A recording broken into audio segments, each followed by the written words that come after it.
Visualization isn't all about positive thinking and picturing your success. Elite performers use multiple modes of visualization to mentally rehearse and achieve their goals.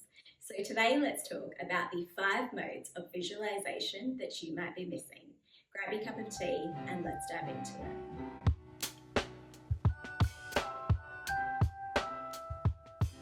Some of the world's most elite performers have used visualization as a part of their process. For example, Albert Einstein said, "Imagination is more important than knowledge, for knowledge is limited, whereas imagination embraces the entire world." Albert Einstein used visualization or imagination to drive some of his most important work, and this includes his theory of relativity. I've recently spoken a bit more on this channel about the idea of visualization, and in my earlier episode I went into the art and the science of visualization when I talked about vivid imaging. But in today's episode, I really want to get into the actual practice of visualization and the different types of visualization that you should be combining as a part of your visualization routine, because they all play a really important role in the visualization process. In recent years, it's been really nice to see the business world catching up on practices that have been really popular amongst so many different groups, from creatives to professionals, in a more mainstream way. And one of those practices is meditation, for example. And this was something that I'd always heard about. I know we touched on it a little bit when I was in school. But unexpectedly, I really started to understand the power of meditation when I did my MBA. And since then, it has been something that I have tried to integrate into my life. I've definitely gone through stages of trying to practice meditation consistently. But what I often find is that it has been a practice that I love the idea of, but tend to struggle with. So I want to start off by just discussing a little bit of the difference between meditation and visualization, because I do think that visualization might actually be the opportunity for mental stimulation that so many high performers are actually craving. Meditation, for example, is all about an awareness-driven exercise. You are in the present moment. You're focusing on your thoughts as they're happening at the time. You're not judging your thoughts. You're just being present with particular thoughts and feelings, and you're sort of just letting them be as you connect with your breath and you connect with your body. And what I've found is that when I am trying to practice meditation, I start to wander off into my to-do list for the day, which is fine. You're not meant to be judging any of your thoughts. But for me, it defeats the purpose of sitting down and trying to relax and being still, which is why I find the idea of mental rehearsal and visualization a lot more stimulating for me as a mental fitness exercise. Because visualization is the practice of mental stimulation. It is about actively, proactively trying to picture things that haven't actually happened yet. So for me, this is actually a really productive way to be sitting and relaxing. It is a way for me to process all of the things that I want to achieve in a way that feels both relaxing and productive. You're picturing future outcomes, behaviors, identities that are going to improve your performance and your motivation. So I have really loved seeing the rise of practices like meditation in more corporate conversations, but I do feel like the missed opportunity is talking more about visualization. This is a technique that is practiced by elite performers to CEOs and creatives, and it is often a key part of the strategy behind their success that doesn't get a lot of attention. So let's talk about the key modes of visualization. And this was something that I was pretty much practicing anyway, but I learnt more about the names for when I read the book Visualise by Maya Ritura. She is a global expert in the space of visualization, and she is trusted by elite top executives, and she was also Nike's first mental fitness trainer. So let's dive into the modes of visualization. So let's start with the mode that you are most likely already familiar with to a degree, and that is outcome visualization. This is when you are picturing the successful outcome. You're picturing the result, the achievement, the win, the future identity that you desire, or whatever the desired outcome is. So, for example, this might be you lifting up the trophy or getting the promotion or living that version of your most successful life. Why outcome visualization can be really useful is that it creates an emotional connection to that goal. And by doing that, it gives you clarity on the goal and it also elevates your motivation towards that thing. So by focusing on outcome visualization, you are answering the question, what am I aiming for? And if you do want any further tips about really defining what it is that you should be aiming for, then make sure you check out an episode that I did recently on having a keystone goal and the importance of this one particular goal. But outcome visualization, while it might be the one that is potentially the most enjoyable to practice, it can also be limiting because your brain starts to partially believe that you have already achieved that thing before you have actually put in the work to achieve that thing. So to a degree, having that feeling that it's already yours can be, in a way, holding you back if you don't also practice the other modes of visualization. And this is where the second mode of visualization that we'll talk about today is really important, and that is process visualization. Process visualization is visualizing the steps that are required to achieve that thing that you want. So this isn't about just picturing the success. This is about picturing the process. So for example, the training, the preparation, the routines, the research, the practice. So this is where you might picture yourself in the gym doing the workout.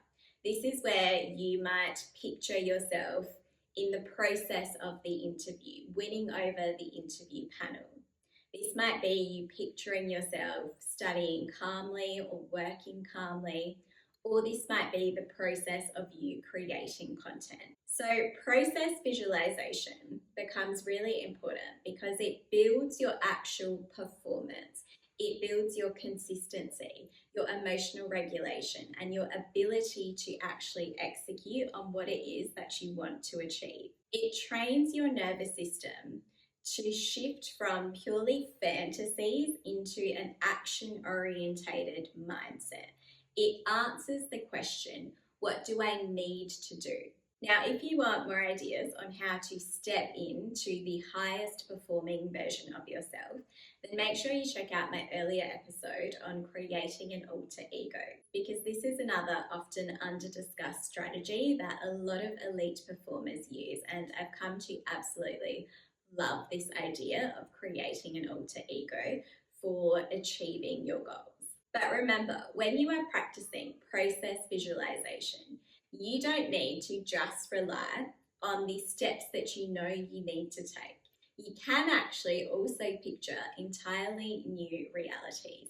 And that is where visualization mode number 3 comes in, and that is creative visualization.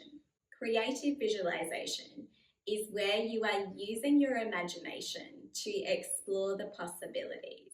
So this might be the ideas, the innovation, the creative direction, or the identity expansion. So for example, you might picture the future aesthetic of your brand. You might picture designing the campaign. You may picture the new business model that you want to implement.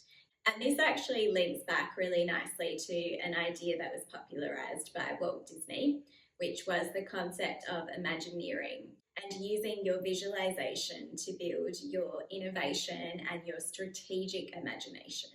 So unlike a more achievement orientated or an action orientated way of visualizing, this is where you are answering the question, what could exist? And I also think that a really great way to practice both the art and the science of visualization and to approach your visualizations in more of a creative and engaging way is to create a vision board, which I have talked about a little bit on this channel as well.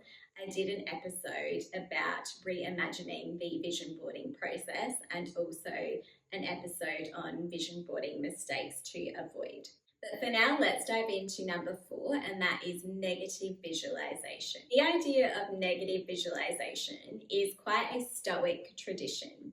This is picturing all of the things that could go wrong to elevate your mental preparedness for it. And there is research that supports the benefits of this as well. For example, there has been research that found that positive fantasies alone can lead to a decrease in energy towards that thing and a decrease in follow through, which we touched on earlier, because you partially feel like you have already achieved that thing. But what actually helps with this is the idea of mental contrasting. So this is where you aren't just focusing on positive visualizations, you're contrasting them with obstacles. So you're not just imagining the success, you're imagining those obstacles, you're imagining the setbacks, you're imagining the failure that you might experience along the way. You're imagining loss and discomfort. So this is where, for example, you might picture what could go wrong in the presentation that you need to give. You could picture the question that you weren't prepared to answer in your interview. You might also picture the things that could go wrong in that difficult conversation that you are planning to have. To be really clear, this isn't to keep you realistic or to fuel your pessimism. This is to build your mental preparedness for that situation. So by actively or proactively expecting those things to happen, you will be more familiar with them and you will be ready to handle them when they do. And this is something that the swimmer Michael Phelps, who actively practiced visualization and won the most amount of gold Olympic medals in history, would add to his visualization process. He would picture a bad start, for example. He would picture the things that could go wrong in the race and having to make up for those things on his way to the win. So your negative visualization plays the really important role of answering the question, if things do go wrong, how will I handle it? And this is why I've also spent more time on this channel lately discussing the power of failure. And I recently did an episode on your adversity advantage and the benefits that adversity can actually have on your growth. So if you haven't already, then make sure you check out that episode as well. But for now, let's get into mode number 5 of visualization, and that is exploratory visualization.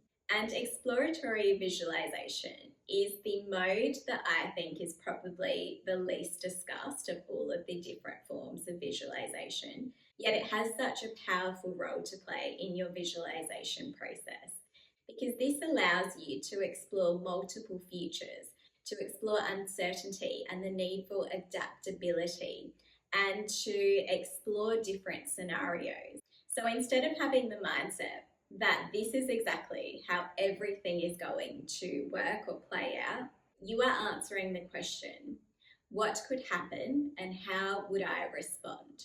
So this is where you might picture the different career paths that you could explore. This is where you might picture the different business outcomes. This is where you could picture the trends and the different directions that those might go in. You're asking yourself, where might my profession go? Where might the market go? Where might the world go? And you're picturing how you will respond in those scenarios. This is also really strongly aligned to scenario planning in business.